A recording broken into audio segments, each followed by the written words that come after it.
अस्सलाम वालेकुम। मैं हूं राना दान शबीर खान और आप देख रहे हैं नवाए फिक्र। पाकिस्तान में आईसीसी चैंपियंस ट्रॉफी का मैदान सज रहा है और इस मैदान में जंग का सा समा होगा जब इंडिया पाकिस्तान एक दूसरे के खिलाफ मैदान जंग में उतरेंगे। हमेशा की तरह इस मैच की टिकटें ब्लैक में मिलेंगी। हमेशा की तरह पाकिस्तान इंडिया के मैच की व्यूअरशिप दुनिया के किसी भी स्पोर्ट्स इवेंट से ज़्यादा होगी। हमेशा की तरह सट्टाबाज अनलिमिटेड पैसा बनाएंगे, इतना पैसा कि पाकिस्तान का कर्जा बआसानी उतर सकता है। नेटफ्लिक्स ने the greatest rivalry India versus Pakistan के नाम से 3 अक़सात पर मुश्तमिल एक सीरीज बनाई है, जिसे डायरेक्ट किया है चंद्रा देव भक्त और स्टीवर्ट सिंह ने और एग्जीक्यूटिव प्रोड्यूसर हैं पायल माथुर भक्त। इस सीरीज में Indian cricket legends Virender Sehwag, R Yashwant, Sourav Ganguly, Sunil Gavaskar, Shikhar Dhawan और पाकिस्तानी क्रिकेट स्टार्स में से शोएब अख्तर, वकार यूनुस, रमीज राजा, जावेद मियांदाद ने मेन लीड में काम किया है और दोनों जानिब से यानी पाकिस्तान और इंडिया की जानिब से कुछ स्पोर्ट्स जर्नलिस्ट को भी बैठाकर उन्होंने साथ साथ उनको भी इसमें ऐड किया है। 3 एपिसोड्स हैं, rise of the legend, the battle ground और मेकिंग हिस्ट्री। एक अच्छी नेटफ्लिक्स सीरीज है, मगर हिंदू हमेशा अपना प्रोपेगेंडा, अपनी गंदी सोच और पाकिस्तान से नफरत में झूठ बोलने में हर हद से गुजर जाता है। हिंदुस्तान में कोई ऐसा मौका नहीं जाने दिया जाता जहां वो पाकिस्तान को फिजिकली, इमोशनली और इकोनॉमिकली यानी हर तरह से नुकसान पहुंचा सके। इस सीरीज में भी कुछ ऐसी ही कोशिश की गई है और दुनिया को तस्वीर का एक रुख दिखाया गया है। वो तकसीम हिंद से शुरू करता है और कहता है कि हम 15 अगस्त 1947 से पहले भाई भाई थे। शोएब अख्तर साहब कहते हैं कि हम हजारों साल इकट्ठे रहे, मगर हम में अनलिमिटेड डिफरेंसेस हैं और उन डिफरेंसेस का बैगेज लेकर क्रिकेट का जो व्यूअर है, तमाशाई है, वो क्रिकेट ग्राउंड में उस बैगेज को साथ लेकर उतरता है। फिर मैच से पहले प्लेयर्स पर जो सोशल प्रेशर है उसकी बात होती है। पाकिस्तान और इंडिया के वर्ल्ड कप के जीतने की बात होती है और फिर वीरेंद्र सहवाग और शोएब अख्तर की क्रिकेट जर्नी को साथ साथ उनकी अपनी ज़बानी इस किस्त में यानी पहली किस्त में साथ साथ वो लेकर चलते हैं। फिर कहते हैं कि 90 की दिहाई में कश्मीर की वजह से पाकिस्तान और हिंदुस्तान एक दूसरे के मुल्क में जाकर नहीं खेल सके, मगर 1999 में जब बीसीसीआई ये ऐलान करती है कि पाकिस्तान की टीम इंडिया में खेलेगी, तो किस तरह शिवसेना इसके खिलाफ बीसीसीआई के दफ्तर पर हमला करती है और शिवसेना के लोगों स्टेडियम में रात को घुसकर पिच को उखाड़ देते हैं, उसमें खड्डे डाल देते हैं और उसको ख़राब कर देते हैं। मगर पाकिस्तान फिर भी इन तमाम ख़तरात के बावजूद हिंदुस्तान खेलने जाता है और 21 जनवरी 1999 को वसीम अकरम की कप्तानी में टीम हिंदुस्तान की सरजमीन पर उतरती है।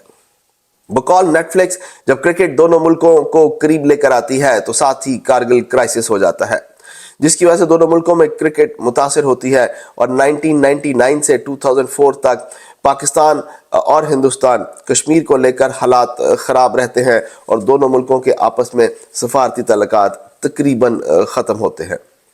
फिर जल मुशर्रफ और वाजपेयी के दौर में 2004 में एक 5 मैचों की सीरीज़ अनाउंस की जाती है, जो इंडिया आकर पाकिस्तान में खेलता है और जीतता भी है। यहाँ पर फिर मैच फिक्सिंग का इल्ज़ाम भी लगता है और इंजामुल हक साहब कैसे उस सहाफ़ी को शट अप कॉल देते हैं। 2005 में पाकिस्तान इंडिया क्रिकेट दोबारा खेलने जाता है और 2006 में इंडिया पाकिस्तान आता है। 2008 में बीसीसीआई आईपीएल का कॉन्सेप्ट अनाउंस करता है, जिसमें पाकिस्तानी क्रिकेटर्स ने भी अपना हिस्सा डाला और वहां जाकर वो खेलते हैं। फिर 26 नवंबर 2008 को मुंबई अटैक हुआ, जिसके बाद पाकिस्तानी प्लेयर्स के तमाम वीज़ास कैंसिल कर दिए गए और आईपीएल और इंडिया में उन पर पाबंदी लगा दी गई।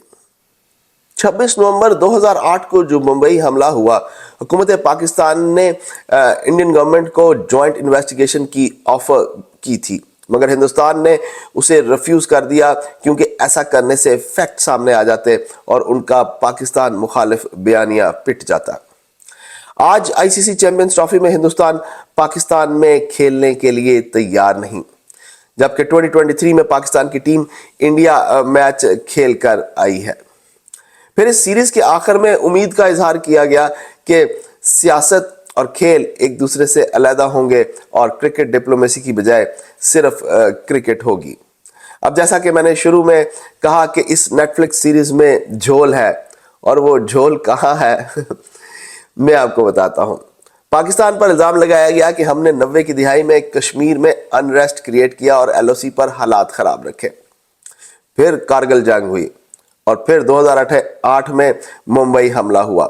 सो ये तीन वजूहात बकौल इनके हिंदुस्तान के वो वजूहात हैं जिनकी वजह से हिंदुस्तान पाकिस्तान में आकर पाकिस्तान की सरजमीन पर नहीं खेलता। मगर इस सीरीज में हिंदुस्तान की बदमाशियां और दहशतगर्दी का कहीं जिक्र नहीं है। अपने आप को वो सती सावित्री कहते हैं तो कोई बात नहीं है, मैं हूं ना, मैं बतलाता हूं कि हिंदुस्तान कैसे पाकिस्तान में बल्कि पूरी दुनिया में दहशतगर्दी करता आ रहा है और कर रहा है, और उसके बावजूद पाकिस्तान की हुकूमत और क्रिकेट टीम ने खेल, जंग और सियासत को एक दूसरे से अलग रखा। कहां से शुरू करूं? जब पाकिस्तान और हिंदुस्तान अलहदा हुए, इन्हें आज़ादी मिली, उस वक़्त से शुरू करूं? चले ऐसा करते हैं, अगरतला साजिश केस से शुरू करते हैं। हिंदुस्तान ने शेख मुजीब के साथ मिलकर पाकिस्तान को दो लख्त करने का प्लान बनाया और फिर 1971 में उसको एग्जीक्यूट किया। कश्मीर के मुसलमानों के साथ हिंदुस्तान जो स्टेट स्पॉन्सर्ड टेररिज्म में मुलव्वस है, उसका इस नेटफ्लिक्स सीरीज में कोई जिक्र नहीं है। हर 26 कश्मीरी के ऊपर एक हिंदुस्तानी फौजी मौजूद है। कश्मीर में कोई भी जर्नलिस्ट, मकामी या बैनुल अक़वामी जर्नलिस्ट नहीं जा सकता कि कहीं वो हिंदुस्तान का मकरू चेहरा दुनिया को ना दिखा दे। इंडियन इलेक्शन की बात कर लेते हैं। हिंदुस्तान में इलेक्शन पाकिस्तान मुखालिफ बयानिए के बगैर मुमकिन नहीं है। हिंदुस्तान का इलेक्शन नफरत की ईंटों पर तामीर होता है। मोदी साहब की बात कर लेते हैं, चलिए आपको कुछ सुनाता हूं। They continuously perpetuate this philosophy, and it's not just for Pakistan, it's for the Muslims in India. We're terrorists whether we're Muslims in Pakistan, and we're terrorists whether we're Muslims in India. I'd like to remind the Honorable Foreign Minister or the Minister for External Affairs of India that Osama bin Laden is dead, but the butcher of Gujarat lives. And he is the Prime Minister of India.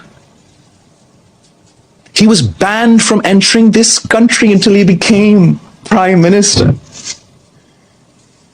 This is the Prime Minister of the RSS and the Foreign Minister of the RSS. What is the RSS? The RSS draws its inspiration from Hitler's SS.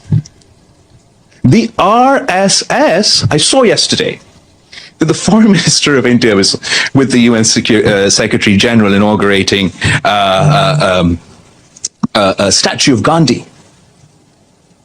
But if the Foreign Minister of India was being honest, then he knows as well as I that the RSS does not believe in Gandhi, in the ideology of Gandhi, in the manifesto of Gandhi. They do not see this individual as the founder of India. They hero worship the terrorist that assassinated Gandhi. Within India, who perpetuates terrorism? Is it Pakistan? Ask the people of Gujarat. They will say it's their Prime Minister. Ask the people of Kashmir. They will say the butcher of Gujarat is now the butcher of Kashmir. And I'm not talking about some imaginary past. I'm talking about today. They are not even attempting to wash the blood of people of Gujarat off their hands for their own election campaigns. They have pardoned Prime Minister Modi and his government have used their authority to pardon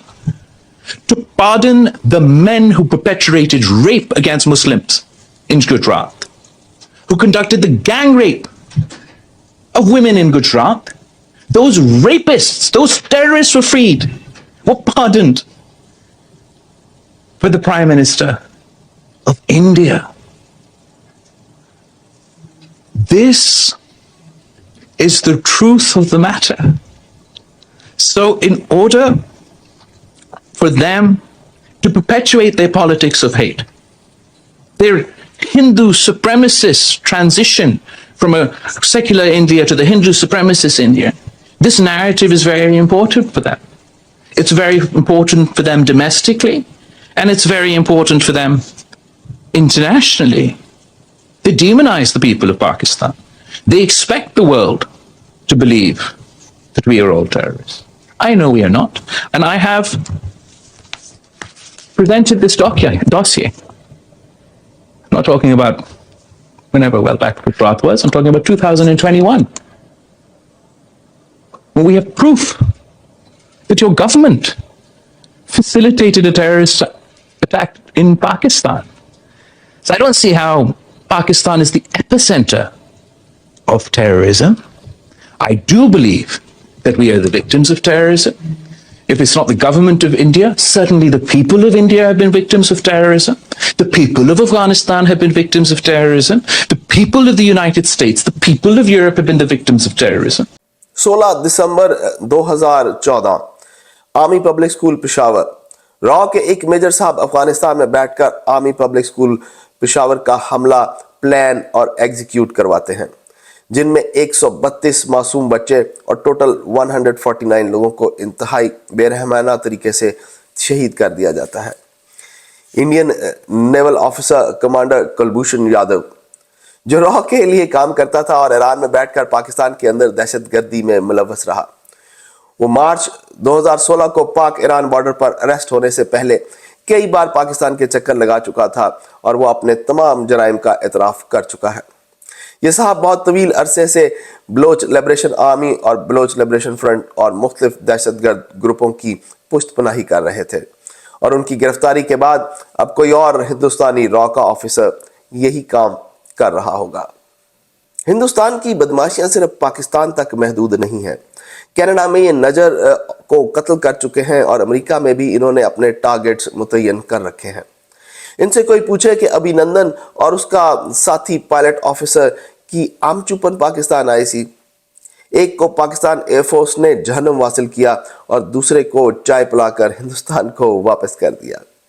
Hindustan की मुनाफकत और झूठ की इंतहा उस वक्त नजर आई कि जो शख्स अभिनंदन पूरी दुनिया में इंडियन एयरफोर्स और हिंदुस्तान के लिए हजीमत का बाइस बना, उसका कोर्ट मार्शल करने की बजाय उसे इन्होंने अपना सबसे बड़ा गैलेंट्री अवार्ड दे दिया।